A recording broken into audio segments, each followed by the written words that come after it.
여러분의 삶이 아름답다고 여러분은 자평할 수 있습니까? 아름다우십니까?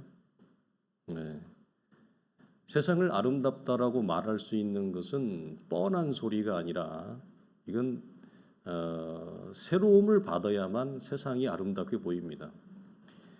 세상이 아름답다라고 하는 건 그 속에 가장 중심되어지는 사람이 아름답게 보이는 건데 여러분은 사람이 아름답게 보이십니까? 내 자식 이쁜 거 말고 그거 말고 이 세상을 살아가는 사람들이 아름답게 보이냐는 거죠. 그 아름답게 보인다는 말을 다른 말로 하면 사람이 살아 움직이는 것 자체가 경이롭게 보이느냐라고 하는 것입니다. 그러니까 이런 시선은 사실은 우리가 원래 가지고 있는 우리의 시선이 아닙니다. 성령으로 새롭게 되어지고 하나님으로 새롭게 되어지지 아니하면 사람이 아름답다라고 보이거나 경이롭게 보이거나 이 세상이 그렇게 보이지 않습니다. 굉장히 우울하게 보이고 굉장히 부패되고 타락하게 보이고 세상은 굉장히 어둡게 보이죠. 실상은 그렇습니다. 사람들은 이 세상의 구조에서 저마다의 아름답고 행복한 인생을 꿈꿉니다. 근데 저는 예수 믿기 전에 이런 인생을 꿈꾸지 않았습니다. 저는 일찍 언제 이 사진을 한번 제가 사진이 별로 없거든요. 근데 하나를 건졌어요. 뭐냐면 제가 중3으로 기억을 해요. 80 몇 년도인데 88 올림픽 전이었는데 저희 형님 대학 졸업할 때 같이 찍은 사진이 하나 있더라고요. 그게 어디서 어떻게 그 미국에 계신 형수님이 그걸 보내왔어요. 그래서 그 사진을 보니까 참 볼만하더군요. 제 몰골이. 80년대 중반에 중3의 얼굴을 보니까 야, 내가 이렇게 촌스러웠었구나, 이렇게 생겼었구나 그랬는데 그 얼굴을 보면 생기가 없습니다. 그 생기 없는 그 중3의 나이에 세상에 대해서 저는 굉장히 회의적이었습니다. 아름답거나 인생의 꿈 이런 거 꾸지 않았습니다. 특별히 어린 시절을 보냈거나 행복하지 못한 가정에서 자란 사람들은 이런 행복하고 아름다운 가정을 소망한다 그래요. 그러니까 우리 안에도 가정에 대한 이 소망이 굉장히 있었어요. 힘든 어린 시절을 보냈기 때문에. 근데 저를 만나서 그게 별로 그렇게 아름답게 이루어지는 것 같지는 않아요. 남편이 워낙 구멍이 많은 사람이어서. 행복하고 성공적인 삶을 추구하는 사람들이 두려워하는 것이 있습니다. 모든 사람들이 그렇죠. 그건 뭐냐면 바로 언제 찾아올지 모르는 인생의 고통이라고 하는 그림자입니다. 지금도 대단히 만족할 정도의 삶은 아니지만 다른 사람들한테 내놓을 만한 삶은 아니지만 이것마저도 이런 정도의 삶마저도 내가 잃어버리면 내 삶의 기초가 흔들리면 어떻게 하나, 내 삶에 슬픔이 찾아오면 어떻게 하나, 이런 두려움을 누구나 가지고 있습니다. 믿음이 무엇인가를 오랫동안 고민해 오면서 여러분, 믿음은 아주 쉽게 얘기하면 나는 여기에 있는 걸 원합니다. 저는 이 주변에 제 동기들이 거의 없습니다. 대구 경북에는 몇 사람 안 됩니다. 다 서울에 있습니다. 그렇다면 보통 이걸 쉬운 말로 얘기하면 대부분의 우리 동기들이 있는 것처럼 저도 서울에 있기를 원하겠죠. 만약에 그렇다면.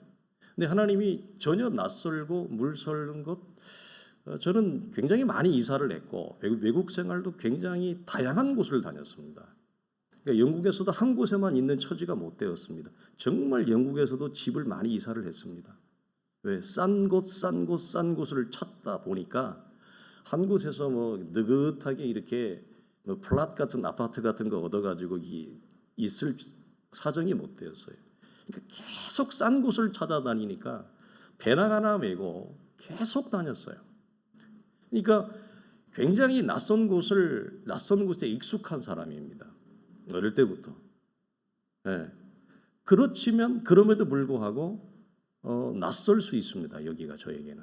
여러분은 그런 생각을 못 하실 수 있는데, 왜냐하면 여기서 나고 자랐기 때문에 얘가 나에게는 따뜻한 정서요. 이게 나에게는 고향 같은 곳이잖아요. 근데 저는 그렇지 않습니다. 여러분과 같은 정서를 느끼지 못합니다. 저는. 그래서 저는 만약에 여기 있고 싶은 것입니다. 근데 하나님이 저를 뽑아서 제 인생을 하나님이 틀어서 여기 있으라고 하나님이 놓는 거예요. 그러면 하나님이 여시는 그 새로운 삶의 환경과 새로운 삶의 세계를 받아들이는 것이 믿음입니다. 하나님 왜 이렇게 하십니까? 저는 여기서 이렇게 인생을 살고 싶습니다. 이렇게 인생을 꿈꾸고 싶습니다. 저는 이런 삶이 되고 싶습니다가 그래서 예수를 동원하고 믿음을 동원해서 하나님 앞에 어떠한 내 인생이 잘 풀리기 위한 떡밥을 던지고 원인을 제공해서 내 인생이 그러한 어떤 정상에 올라가도록 하는 것이 우리가 흔히 생각하는 기독교 승리주의적인 믿음이에요. 그리고 그 믿음이 대단히 좋은 믿음이라고 우리 한국 교회는 대중적으로 대다수의 사람들이 그런 식으로 기독교의 믿음을 받아들이고 이해하는 사람들이 많습니다. 그리고 목회자도 그렇게 설명을 합니다. 그리고 그런 믿음을 굉장히 훌륭하고 승리적이고 영웅적인 믿음이라고 설명을 합니다. 그러나 여러분 성경을 보십시오. 믿음의 조상인 아브라함부터 아브라함은 자기가 원하던 곳에 가지 못합니다. 자기가 원하던 곳에 살지를 못합니다. 아브라함은. 하나님의 코가 끼어서 하나님이 이끄는 대로 하나님이 여시는 대로 갑니다. 그래서 여러분 창세기를 잘 보십시오. 하나님이 아브라함에게 지시하사 명하사 옮깁니다. 그래서 내가 원하는 인생, 내가 원하는 지역, 내가 원하는 직장, 내가 원하는 삶, 내가 꿈꾸었고 아름다운 인생의 그 장소와 상황과 환경 가운데 서는 것만이 우리는 대단한 믿음이고 아름다운 인생이라고 생각하지만 하나님은 내가 저 생각하지 않았던 낯선 곳, 물서른 곳, 우리 주부에 유일하게 후원하고 있는 북아프리카의 이 노아 선교사님, 무슬림 지역에 한국 사람도 정말 없는 그런 지역에 가서 서 있는 거, 그게 믿음이에요. 그게 믿음으로 살아가는 거예요. 그래서 그 노아 선교사님 거기서 뭐 대단한 사역을 하나요?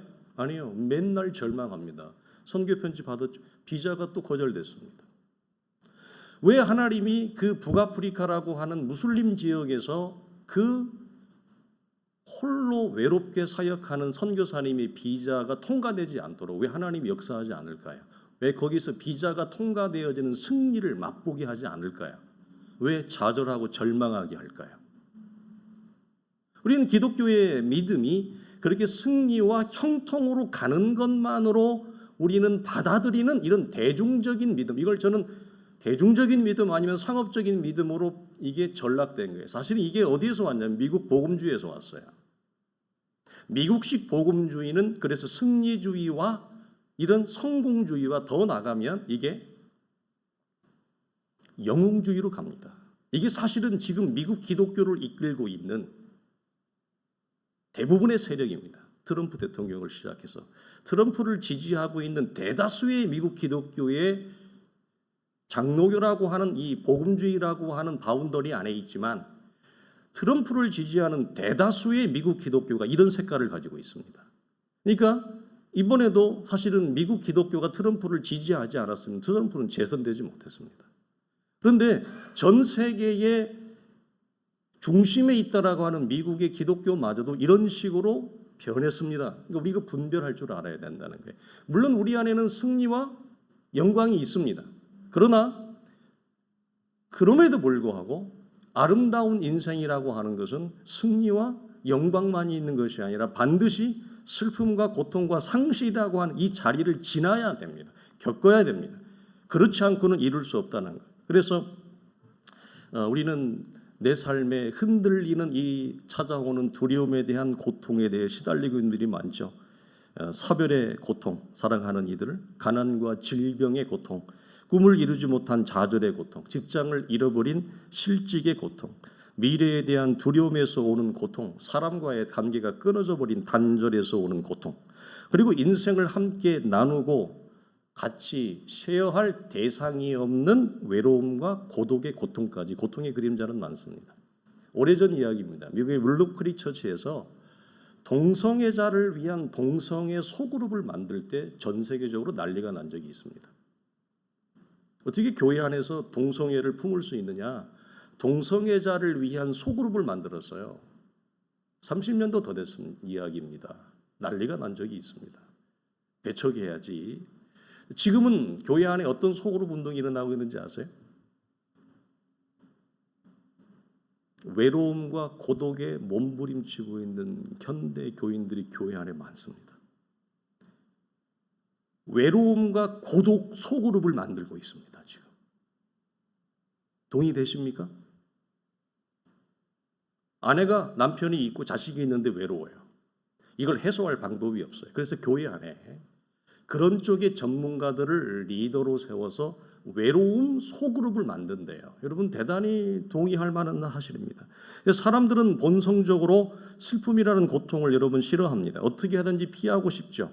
그러나 오늘 본문은 하나님이 모든 것을 지으시되 때를 따라 아름답게 하셨다. 그래서 아름다운 인생이라고 하는 것은 우리가 생각하는 것처럼 고통은 없고 즐겁고 기쁨에 있는 성공과 형통만 있는 인생이라고 성경은 전혀 말하고 있지 않습니다. 때를 따라 아름답게 하셨다는 말씀은 인간의 불행과 슬픔과 고통을 담고 있습니다. 우리가 이거 기억하셔야 됩니다.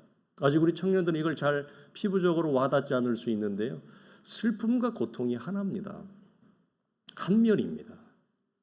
인생은 슬픔만 있을 수 없고 아픔만 있을 수 없고 즐거움과 기쁨이 항상 한 몸으로 나라고 하는 존재 한 몸에서부터 한 가지로 열매를 맺는다는 사실을 기억해야 돼. 인생은 어느 한쪽만으로는 결코 완성될 수 없기 때문에 그래. 세상에는 반드시 좋은 때와 나쁜 때가 같이 있어요. 그리고 내 인생의 시즌에도 좋은 때와 나쁜 때가 같이 있어요. 그러니까 아름다운 인생이란 좋은 면만 있는 것이 아름다운 인생이 아닙니다. 나쁜 면만 있는 게 아름다운 인생이 아닙니다. 두 가지가 내 인생의 시즌과 내 인생에 허락되어진 시간 속에 공존합니다. 이 좋은 때와 나쁜 때가 모두 다 나를 향하신 하나님의 사람을 만드는 하나님의 위대한 섭리이고 비밀이라고 하는 사실이에요. 그래서 사람에게 주어지는 이 모든 때는 좋은 때만 아름다운 때가 아니라 나쁜 때가 더 아름다운 때예요. 여러분 이번에 동계올림픽 하는 거 보셨어요? 고등학교 여학생들. 나는 그거 보고 막 가슴이 너무 막 진짜 눈물이 나던데. 우리 하음이랑 동갑이더라고. 나이가 2008년생인데. 그 얼마나 회전하면서 떨어져가서 몸의 충격이 얼마나 클 거예요. 정신적인 충격이 못 일어날 줄 알았는데 일어나서 2차를 시도했는데 또 충격 때문에 몸이 또 제대로 모션을 하지 못하고 떨어져 버리고. 근데 마지막 3차 때 세상에 그걸 다시 두 번의 절망과 실패를 극복해내고 일어나서 성공을 시키잖아요. 여러분 그래서 인생은 그런 반드시 두 가지 사이드가 두 면이 우리 속에 공존하는데 실상은 아름다운 때라고 하는 것은 인생의 성공과 기쁨의 때에 포커스가 맞춰져 있지 않고 사실은 성경이 말하는 더 아름다운 때는 어떤 때입니까? 인생의 좌절과 절망과 슬픔이 찾아오는 때가 더 아름다운 거고 그 때를 지나서 영광과 승리로 이루어내는 것을 성경은 더 우리에게 아름다운 인생이라고 말하죠. 그러므로 지금 절망과 고통의 때를 견디고 있는 분이 우리 안에 있을 수 있습니다. 어떻게 보면 우리 공동체 전체는 이런 면에서 조금 체질이 비슷한 면이 있어요. 그렇다면 우리는 반드시 기억해야 됩니다. 성경은 절망과 고통 속에서 우리가 신약 성경을 잘 보면 사도는 환난 중에라고 하는 말을 씁니다. 환난 중에. 우리는 보통 어떻게 생각하냐면 환난이 끝난 다음에 내 인생이 쨍하고 해떨라라고 짱 이게 필 거라고 대충 생각합니다. 일반적으로. 여러분 이 비밀이 있습니다. 뭐냐면 환난이 끝나는 게 아닙니다. 성경은 환난 중에 기쁨을 발견한다고 얘기합니다. 환난이 끝나고 발견하는 것이 아니라 환난 중에 슬픔 중에 고독 중에 고통 중에 고난 중에 영광을 발견해요. 이 비밀을 여러분 잊지 마십시오. 우리는 끝난 이후에 그래서 끝난 이후에라고 하는 말은 무슨 말이에요? 언제 이 터널이 끝날까? 언제 이 무거운 삶이 내 인생의 종지부가 날까? 하나님 빨리 이 터널을 지나가게 해주십시오. 이 어두움과 슬픔과 질병을 지나가게 해주십시오가 아니라 질병 중에입니다. 환난 중에입니다. 슬픔 중에 기쁨과 이 영광이 열어지는 축복이 있습니다. 이 비밀을 여러분이 알고 이 비밀을 열어달라고 하나님 앞에 몸부림치고 이 싸움을 하십시오. 그러면 저는 장담할 수 있습니다. 여러분이 어렵지 않다는 게 아닙니다. 힘들지 않다는 게 아닙니다. 어떠한 유형의 인생의 슬픔과 고통의 그림자가 찾아와도 그것을 분명히 견디고 뚫고 갈 수 있는 여러분은 말할 수 없는 영적인 면역력을 갖게 될 거예요. 분명히 믿어요. 그러나 자칫 잘못하면 하나님 이 환난이 빨리 지나가게 해 주십시오. 이 고통의 그림자를 빨리 내 안에서 하나님 사라지게 해 주십시오라고 하는 그 방향으로 흘러갈 수 있어요. 그러면 고난과 고통이라고 하는 고난의 훈장은 내가 답니다. 왜? 고통을 겪었으니까, 고난을 통과했으니까 고난을 훈장은 내가 다룰 수 있을지 몰라도 고통을 통해 하나님이 내게 계획하신 아름다운 삶, 아름다운 인생이라고 하는 자리로는 못 갑니다. 못 갑니다. 절대 못 갑니다. 저희가 장담할 수 있어요. 왜? 제가 굉장히 많은 어려움을 겪어본 사람이거든요. 많은 슬픔을 통과해 본 사람이거든요. 저는 이 나누고 있는 내용이 저는 남의 얘기가 아니에요. 제 얘기예요. 그러면 어떻게 내가 이 고난의 훈장 뺐지만 다른 인생이 아니라 고난을 통해서 하나님을 바라보는 눈이 새로워지고 나를 바라보는 눈이 새로워지니까 결과적으로 세계의 눈이 열어져요. 뭐냐? 내가 살아가는 세상이 아름답게 보이는 거거든요. 그래서 이전에 몰랐던 자연 만물이 하나님을 찬양한다. 사도 바울의 고백처럼 산과 나무가 온 우주 만물이 하나님을 노래하고 찬양한다라고 하는 그 고백에 이르게 되어지는 것은 고통 중에 하나님의 일하심을 보게 되어지고 알게 되어진 결과가 하나님을 이전과 다른 새로운 안목과 시선으로 보게 되어져요. 그럼 반드시 도미노처럼 나타나는 게 있어요. 그건 뭐냐면 내 인생을 새롭게 봐요. 그러니까 내 인생을 새롭게 본다는 건 뭐냐면 나라고 하는 존재가 어떤 사람인지, 얼마나 못됐고 얼마나 악하고 얼마나 부패한 존재인가를 정확하게 스캔합니다. 이게 대충 우리가 얘기하는 대로 아유 제가 참 부족하죠. 제가 얼마나 참 못됐는데요, 목사님. 이런 정도가 아니고 현존하는 의학 장비에서 제일 센 게 PET-CT잖아요. PET-CT. 그것처럼 내 안을 정밀하게 봅니다. 그래서 겸손해지는 겁니다. 그래서 고개가 숙여지는 겁니다. 그전에는 고개 안 숙이지 내가 고개 숙일 이유가 뭐가 있습니까? 내가 왜 겸손해야 될 이유가 뭐가 있습니까?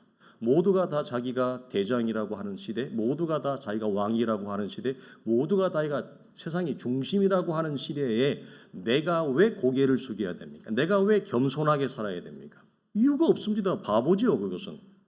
그러나 아름다운 인생이 되기 위한 하나님의 선제 일하심이 뭐냐? 이 슬픔과 고통의 그림자를 통과하는 중에 하나님이 새롭게 보이는 안목은 나라고 하는 존재의 구석구석을 보게 됩니다. 나라고 하는 인생의 기질과 성향의 구석구석을 분석하고 파악하게 됩니다. 전자현미경으로 보듯이. 그래서 말을 조심하게 됩니다. 그래서 행동을 조심하게 합니다. 그래서 표정을 조심하게 합니다. 이게 시작입니다. 그러나 그것이 깊어지면 나라고 하는 존재가 커지기 때문에 언어와 표정과 모든 나의 존재의 표현이 하나님의 사람됨, 그리스도적 사람됨, 아름다운 인생으로 바뀌게 되어집니다. 그러면 나타나는 게 뭐냐? 이전에는 그렇게 아름답게 보이지 않았던 회색 같은 세상이 하나님의 위대한 창조의 결과물이라고 하는 사실에 대해서 하나님을 노래하게 되고 찬송하게 되고 감사하게 되고 동일하게 믿음의 선진들이 고백했던 것처럼 하나님의 일하심에 대한 경이로움에 대해서 경탄하게 돼 있어요. 그래서 심지어 바람이 지나가면 바람 소리가 하나님을 노래하는 소리로 들리고 새들이 지저귀면 새들이 하나님을 노래하는 소리로 들리고 이런 이전에 경험하지 못했던 새로운 하나님과의 관계의 세계가 내게 열어지는 이 놀라운 축복 속에 들어가요. 그러니까 결국 우리가 살아가는 이 세상의 모든 우리가 겪는 아름다운 인생 속에 담아놓고 있는 이 슬픔과 기쁨이라고 하는 양자의 면은 모두 우리를 위한 아름다운 인생이 되기 위한 하나님의 선물이에요. 그 특별히 그 우리가 피하고 싶은 어두움의 측면, 상실이 주는 선물이 이 일을 우리에게 더 촉진시킵니다. 인생이 잘 풀리고 성공과 형통되었을 때는 사람은 눈이 가려워집니다. 귀가 가려워집니다. 자기가 세상의 중심인 것 같습니다. 우주의 중심인 것 같습니다. 모든 사람에게 스포트라이트를 받고 모든 사람이 나를 주목하는 것 같은데 내가 거기에서 낮아질 이유는 없잖아요. 내가 여러분 고개를 숙일 이유는 없잖아요. 그러니 눈과 귀가 가리워지게 되어집니다. 그래서 성공과 형통은 나를 아름다운 인생이 되어지는데 지름길이 되어지지 못하고 도리어 못난 인생이 되게 합니다. 우리가 슬픔이라고 하는 상실을 그러면 내가 지금 우리가 이 나누었던 내용이 있잖아요. 이것이 내 안에 이루어져 있는가를 여러분 스스로를 확인을 해보시면 좋겠습니다. 이런 안목과 시선이 내 안에 열어졌는가 스스로 확인해 보면 좋겠는데 이것을 확인할 때 부인할 수 없는 가장 강력한 검산법이 있습니다. 그 검산법은 뭘까요? 우리가 두려워하고 우리가 피하고 싶은 슬픔이라고 하는 상실과 고통을 나는 잘 견딘다 정도가 아니라 나를 향한 하나님의 최고의 선물이라고 하는 것에 대한 수용과 인정과 미소를 지을 수 있느냐. 이게 최고의 검산법입니다. 이 현존하는 가장 뛰어난 지성과 영성을 가진 분이 있습니다. 그분이 돌아가시기 전에 만나고 싶은데 그분이 뭐라고 얘기하느냐.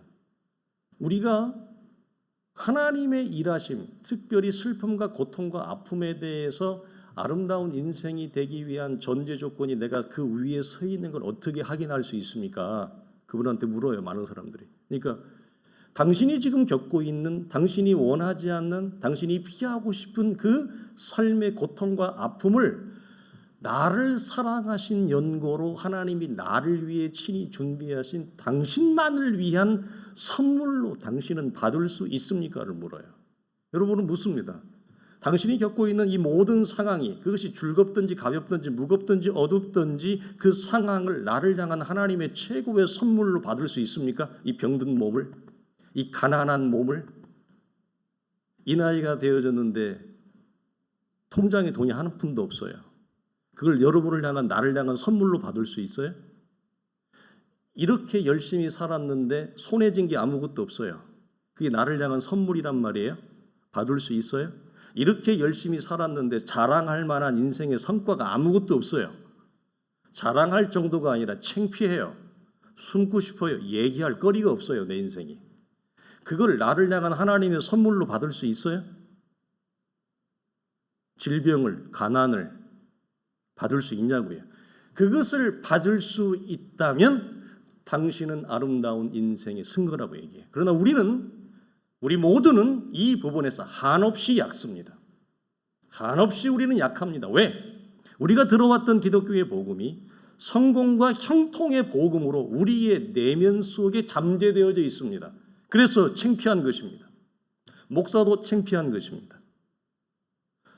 다른 사람들에게 내놓을 만한 성공과 형통의 자리와 상황에 있지 아니하면 우리는 실패된 기독교 신자가 되는 것입니다.